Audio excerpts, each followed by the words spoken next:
So, I began to play a game called D&D, a role-playing game where you pretty much create your own story. But when you first start to play Dungeons & Dragons, you make yourself a character, and I created my first person named Shuro. He was an Aarakocra, a bird person. He was also a wizard. There were about 9 of us in our campaign, 10 with the DM. In our campaign, we had a ship that we used for quest. It was called the Driftwood. In our party, there were 4 humans, a druid, cleric, rogue, and a fighter.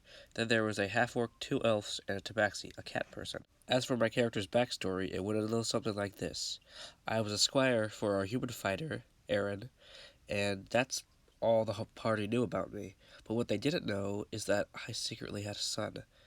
And my son, he was also an Aarakocra, bird person, and one day we were just walking around doing normal stuff, and suddenly a dwarf had appeared out of nowhere. He said, "Give me 25,000 gold now." And I'm like, "Heck no."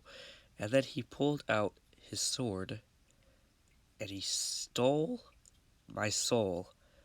And then he said, "Give me my 25,000 gold," grabbed my son, and disappeared. After that, I ran to the king. I said, "I need 25,000 gold." He made me become a knight and said, "Go find Drift."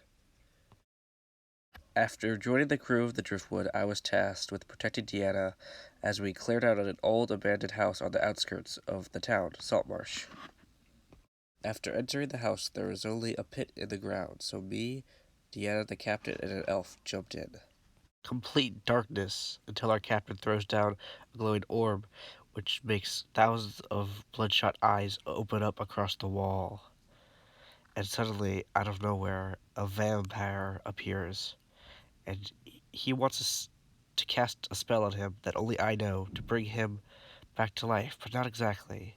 He just wants to be impervious to death for the next 10 hours, and I don't know why, but my crew told me to, and the next thing I knew, I was casting the spell.